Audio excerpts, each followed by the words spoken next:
Hello guys and welcome to Odds-On CONMEBOL qualifiers for the World Cup 15th match day, and we have many national teams trying to get their ticket to Qatar. So let's analyze all 5 games, of course, with Leo Bachanian and with you. Leave a comment below with your tips and predictions, and don't forget to press the like and subscribe. Let's go on now with the show.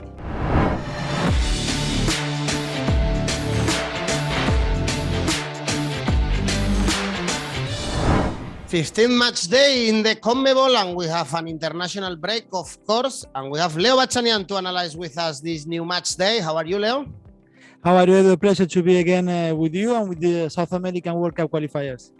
Very exciting as always. So the ones that are missing the football clubs, keep a close eye in these CONMEBOL qualifiers, because it's very interesting. Many national teams are fighting to get a ticket to Qatar. Starting with the first game, we have Ecuador-Brazil. Here, Brazil are completely qualified, but Ecuador, they are in a great moment. They are third. They are close to get their ticket to Qatar. And the positive thing for them, Leo, is that at home, they are very, very strong, and they are coming from an amazing and key victory in Chile.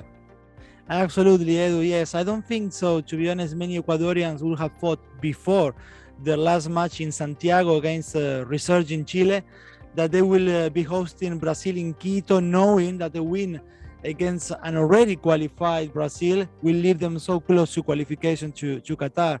The truth is that the 0-2 away win against La Roja, added to other results, was one of the most significant ones for Gustavo Alfaro's era and for the three.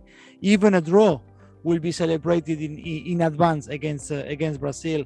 Also true that the trip to Lima next week should not be taken lightly, but there is a sense in the people of Ecuador that one of the 4 direct spots to Qatar, which could become their 4th participation in the World Cup, will be for them. The main thing is that Ecuador has accumulated 23 points, 6 more than its immediate pursuers, which are Colombia and Peru, who stands 5th in the playoff pot because of goal difference. That means that the three has taken 6 points ahead of the direct rivals with 12 points at stake.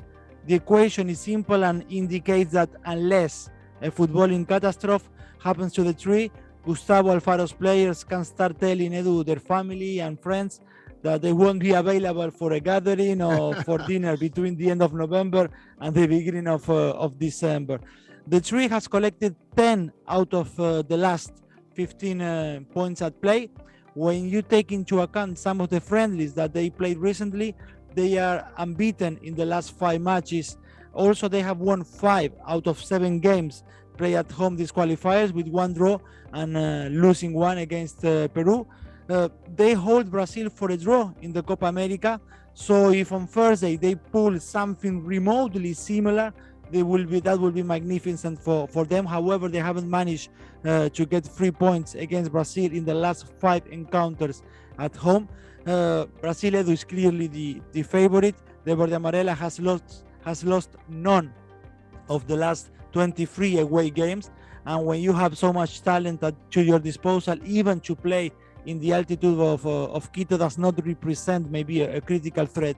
The talent in attack is just unparalleled. For this double fixture against Ecuador and Paraguay next week, Tite called Vinicius Jr., Gabriel Jesus, Anthony, Rafinha, Paquetá, Mateus Cunha, Gabriel Barbosa, Everton Ribeiro, Rodrigo. Also, Philippe Coutinho is back with a call after his move on loan to Aston Villa, where he scored on his debut against Manchester United, coming from the bench. So, Edu, yes, Brazil is the favorite, and 2.39 for an away win is not bad at all. No. Ecuador scored 4 against Uruguay, scored 6 against Colombia, 3 against Bolivia, and 2 against Paraguay. They have even scored when they lost 1-2 with Peru. So I see them scoring here as well. Both teams to score has odds of 2.04. And if you look for goals over 2.5, that gives you odds of 2.46. Not bad. No, you're reading my mind. Actually, it's good to go for the over market here because, as you said, Brazil have a lot of quality. Ecuador always score, and it pays way better the over as you mentioned, 2.46. Then the under 1.68. Also, as you said, the both teams to score, and good analyzing that or highlighting that Ecuador only lost one game playing at home in this road to Qatar against Peru, but Brazil have lost none. And the odds, we never see these odds for Brazil to win. Yes. 2.39, yes. So it's very good to take a look. Yes, attractive, yeah. Then here both teams are very happy in Quito, Ecuador and Brazil. The next ones are doomed. Paraguay, Uruguay. After how many years we've seen Maestro Tavares in Uruguay? 15 years. After 15 years. Edu. 15 years. Then now we have a change. He was sacked after the defeat 3-0 against Bolivia. 4 consecutive defeats for Uruguay. Now their participation in Qatar is in real risk, and they are facing a team, Leo, that also changed the manager, and we didn't see anything positive, I guess, also with Barros Esqueleto on the bench. No goals for Paraguay in the last 5 games. Difficult to know what to expect in this Paraguay-Uruguay. Yes, it's a moment of truth for Uruguay, now managed by Diego Alonso, as we said, after 15 years of having Maestro Washington Tavares. Let's see, Edu. Uruguay is 7th, 1 point behind the 4th, Colombia, and the 5th, Peru, and with the same points as the 6th, which is Chile. Uruguay's problem is that they are losing in goal difference, Edu. That is because the heavy defeats they suffer in 3 of the last 4 games. Let's recap. 4-1 against Brazil, 3-0 with Argentina, and 3-0 with Bolivia. So is the situation for Uruguay a disaster? Is it very complicated? Well, obviously, it's far from ideal. However, there is a caveat. When you compare the situation that Diego Alonso has inherited with how the situation was for Uruguay in previous qualifications, you will notice that Uruguay has already been in this situation, and that therefore they are immersed in a deja vu, I would say, rather than being afraid of facing something completely new. The World Cup qualifiers head-to-head in Asunción does not register great news historically for Uruguay. On the road to France, 98, Korea and Japan 2002, Germany 2006, and South Africa 2010, the Charrúas lost the 4 times they played in Asunción. They conceded 8 times and scored only 4 goals. But the tendency, it may have started to shift, because before Brazil 2014, there was a 1-1 draw. And before Russia, Uruguay snatched the 3 points. And that triumph is important in the current context, Edu, because they play in the round of fixtures number 16, when both needed to win to almost secure qualifications, and goals from Betancourt and from Luis Suarez gave Uruguay a very important 1-2 victory. On the road to Brazil 2014 also, Edu, Uruguay had 16 points after 14 round of fixtures, and managed to access the playoff spot. On the road to Germany, they had 17 points. And on the road to South Africa, they had 18, which is 2 more than now. The serious problems, I believe, Edu, that for Alonso's team is that what is really worrying us as well is that the number of goals they have scored so far and they have conceded are among the worst since the qualifier for France 98. They have 14 goals only and 21 against. They have lost already 6 times, which is their second worst record in 25 years. And we are still 4 games from the finish line. Uruguay has to reach 24 points at the very least. That is 8 more than they have right now. From 2002 to 2014, Uruguay always finished in 5th place in the qualifiers. The only exception was on the road to Russia when they managed a direct spot. To summarize it, yes, Uruguay know how to suffer anyway, even if the situation is quite complicated. And for Paraguay, Edu, for me, they are without chance to achieve qualification. Even if they beat Uruguay next week, they travel to Brazil. They are winless in the last 5 matches with 3 defeats and 2 draws. Playing at home, they managed to win only 1 of their 7 games. And if Uruguay has been struggling to score, even with the names they have in attack, what is left for Paraguay, which so far counts 9 goals in their pockets. So, Edu, as in the case of Brazil, the odds for an away victory are good, 2.55. the odds for Uruguay taking the 3 points here. Under 2.5 goals market comes with the low odds, which are 1.54, which is rightly to expect, I believe, in this match. So for a better return, maybe it would be worth to look at goals under 1.75, which has odds of 2.25. I will look at the half with most goals market, with the second half being my choice, which has odds of 2.2. And for those not so much willing to risk on an Albirroja win, the Asian handicap 0 for Paraguay, which will see your stake refunded if they draw, has odds of 2.19. Indeed, both teams struggled to score in the last game, so we shouldn't expect many goals, but it pays very low. Under 2 goals only pays 2, so you get a stake refund if we see 2 goals. But you highlighted some good markets. If you want also to back the charruas to win with the insurance of a draw, very likely here, I think odds are 1.8 in case you want to be a little bit more cautious. This is a key game. Also, the following one, Chile, Argentina. Strangely, Leo is gonna be played in Calama, in the north of the country, instead of in the capital. And I'm very, very surprised to see these odds for Argentina. I would put my money immediately there. Chile is without Arturo Vidal. They are coming from a defeat at home. They are far from being good playing at home this year. And of course, what to expect about Argentina is the team that is unbeaten for many, many games, not even 27. Brazil. 27. So Scaloni has an amazing record, and I don't see Chile fit enough to beat Argentina. The Roja is facing the toughest fixtures of all, Edu. It's not only Argentina. They are going to the altitude of La Paz next week, and in March they will face Brazil away and finish their qualifying campaign at home with Uruguay. And they are facing these fixtures at the back of a defeat that still resonates in Santiago, because they have not only lost a match with Ecuador in November, not only they lost Arturo Vidal for the next 2 matches because of a red card. More importantly, they have lost the opportunity of being in a direct qualification spot and only 1 point behind the third place. But let's see, they have 16 points, only 1 behind the playoff spot. On the road to Russia, they arrived to the 15th round of fixtures with 23 points, but they still couldn't reach the World Cup. So the hope this time is that the opposite happens, to start the last 4 rounds with less points, but to end the campaign celebrating a qualification. But for any chance of a celebration, they should start with a win against Argentina and trying to bring something from La Paz. But the problem, similar to Uruguay, Edu, is that Lasarte's team does not score enough. In 1998, in 2010, in 2014, when they did qualify for the World Cups, they always scored more than 20 goals after 14 round of fixtures. These times they show only 15.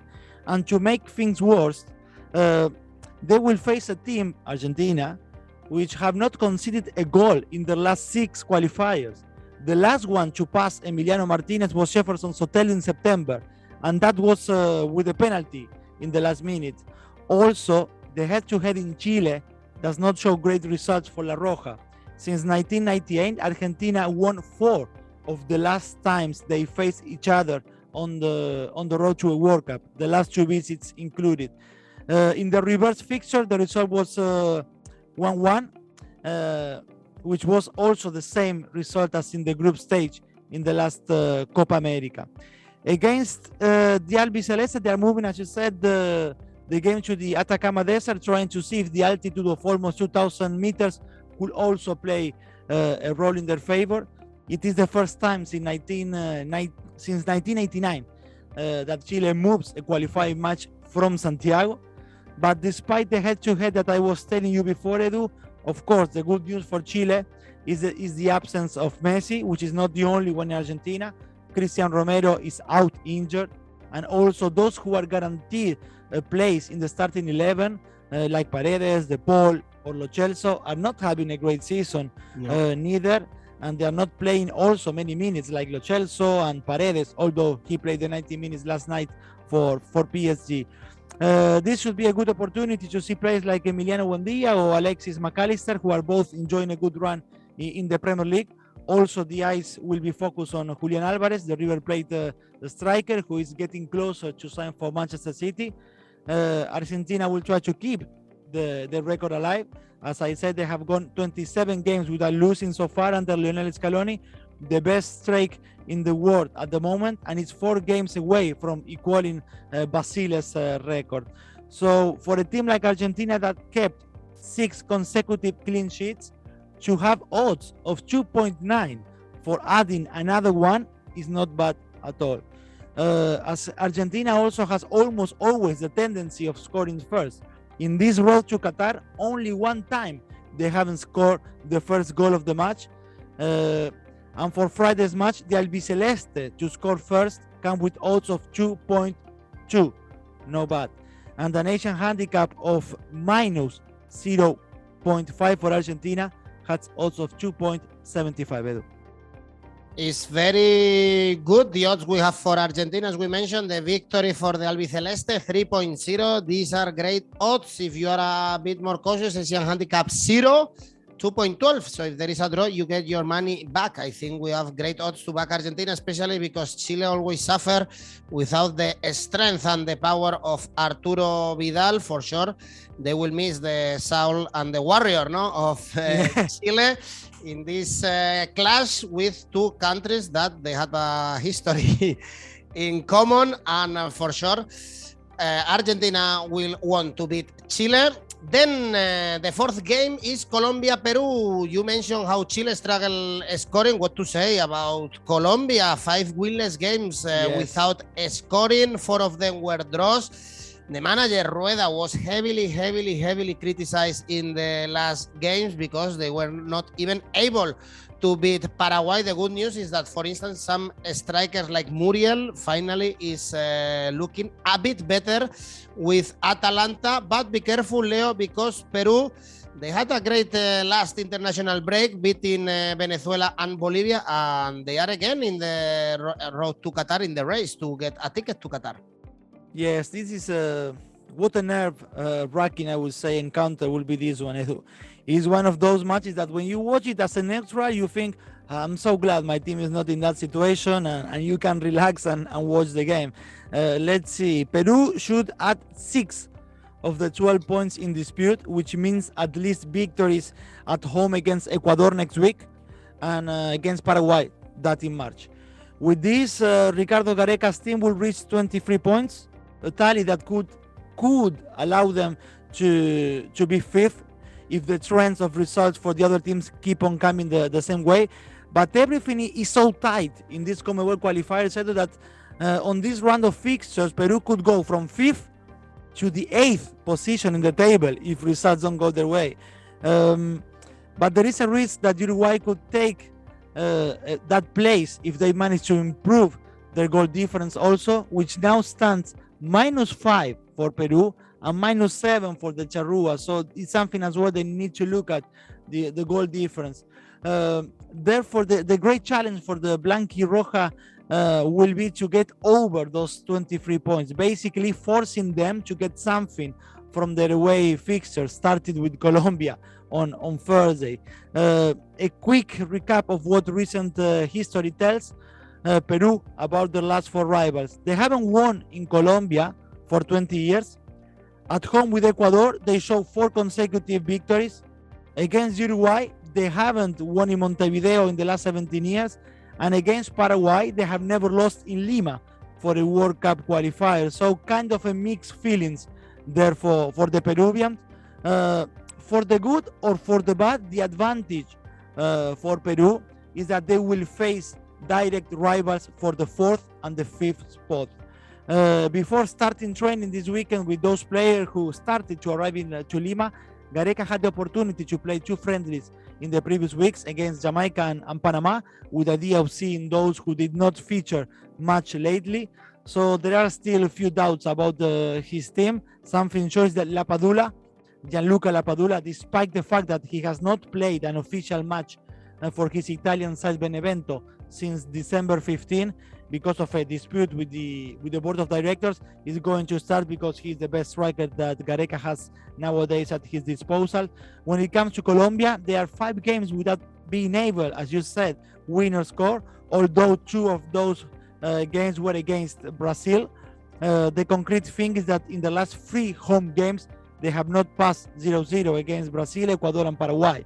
However, in the last friendly last week, they beat Honduras and they managed to score. That was a 2-1 at home. In addition, it's something, Edu, at least. Honduras. In addition, Reinaldo Rueda would not be able to count with Luis Fernando Muriel due to health issues. Neither Duban Zapata and Juan Fernando Quintero, both of them because of injury. However, he still comes with James Rodriguez, Radamel Falcao, Luis Diaz, Rafael Santos Borré, and Juan Cuadrado. All in all, Edu, because of this talent at their disposal, and even though they are struggling to score, I place Colombia as favorites, although I don't see it as the bookies that give quite low odds for Cafeteros at 1.70 and such high odds at 6 for Peru. That is why a double chance for those still fans in Peru comes, in my opinion, with more realistic odds of 2.25. And if Emiliano Martinez is doing great for Argentina, what to say about David Ospina? So that's why I will look for Colombia to win 2-0 with odds of 2.45. An Asian handicap of -1 for Colombia comes with a 2.3. Then Colombia to win 2-0, you place them as favorites under 2 goals. Odds are 2.11 if we expect a low scoring game, I guess, because Colombia struggle a lot. And you mentioned the double chance for Peru. This is a good one for those who believe that Peru is gonna get something out of Barranquilla. Also, Asian handicap +1 for Peru is 1.7. That's not bad. And if they lose for 1 goal, you even have a stake refund. All that in the Colombia-Peru, very interesting one. And the last one, we have Venezuela-Bolivia, and probably not the most optimistic of the Bolivians would have thought that they can still qualify for the World Cup, but this is a reality because they are very good at home. They beat Uruguay 3-0 in the last game. That, why not, Leo? They still have the chance to go to Qatar, but the ticket comes also to get a victory away from home because they haven't won yet away from Bolivia, and they have the chance to do it against Venezuela. Is the weakest team in the continent. Can you see Bolivia winning in Venezuela? I see it difficult. Also, is the return of José Néstor Pekerman to a CONMEBOL qualifier, this time leading the Vinotinto, Edu. And the problem and the trouble, and I think when you are doing the introduction to this game, you click the right button, because you mentioned Bolivia's record at home, because what would have been of Bolivia's chances if they could have managed to at least win 1 of their 7 away games? They have 15 points, and the answer is easy. They will now be in a direct qualification spot if they had managed to win at least only 1 of their 7 away games. For Bolivia, it's the first time since the road to France 1998, anyway, that they are like 4 matches away from the finish line, with only 2 points separating them from their dream of returning to a World Cup. The good feeling going into this fixture against Venezuela is that the Vinotinto was the last team that Bolivia defeated away from home, and they have done it in style with the 7-1, but that was in 1993. So that was a long time ago. And when you look for the most recent head-to-head playing in Venezuela, there is another high scoring, a 5-0 thrashing, but in this case for the Vinotinto. Once again, they will depend on what Marcelo Moreno Martins, the goal scorer of this road to Qatar with 9 goals, could do in attack. So as I mentioned, the return of José Néstor Pekerman to a CONMEBOL qualifier. He has a massive challenge in front of him with the only South American nation never to qualify for a World Cup. The first thing for him will be to rebuild some sort of stability in a national team that between 2001 and 2013 had only 2 managers, but since 2014 they already count 6. So despite what the table shows, I place Venezuela as favorite, Edu. I think a team willing to show the new manager that they deserve to be counted on is gonna play its part, plus what I said about Bolivia's record away from home. Bolivia's this kind of like Dr. Jekyll and Mr. Hyde faces, no? Home and away does not help their cause. I expect goals for this one. Both teams to score with odds of 2 and goals over 2.75 with odds of 2.4. And also halftime, full-time market with Venezuela leading in both has odds of 2.9, Edu. This is good one. Actually, Venezuela halftime, full-time. Both teams are kind of Dr. Jekyll and Mr. Hyde. Venezuela also is competitive when they play at home, even they put a fight against Brazil, but away they are terrible. And what to say about Bolivia's record away? Yeah, we all know that. Then this is it, Leo. We have 2 games in this window of CONMEBOL qualifiers. Is going to be exciting, and it's always very complicated betting on CONMEBOL because there are so many surprises, but still we can try to make an ACCA and win more money. Yeah. Let's see, Edu. For Ecuador, Brazil, I'll go for both teams to score. Yeah. Paraguay, Uruguay, half with most goals, with the second half being my choice. Yeah. Chile against Argentina, goals under 2.5. Yeah. Colombia against Peru, Colombia to win 2-0. Yeah. And Venezuela against Bolivia, I will look for goals over 2.75. All in all, this gives me an ACCA of 31.12. Yeah, I know you're laughing. I was laughing myself as well. I knew it was gonna be big. It's very difficult, these CONMEBOL qualifiers, but it's great to watch them. So if you like, if you live in Europe, no, or in Africa, and you want to stay awake, it's very nice and very competitive, especially in this road to Qatar. And it's good to learn a lot about South American football with you, Leo. Thank you very much, and see you. I appreciate it, and see you next week. Huge odds for this ACCA that Leo is gonna try, but remember, we have very good odds if we want to back Argentina or Brazil playing away. Let me know what you think about these CONMEBOL qualifiers in the comment section, and don't forget to press the like and subscribe to our channel. Besides, we have a podcast in case you want to listen to our videos. Thanks for watching, and see you soon.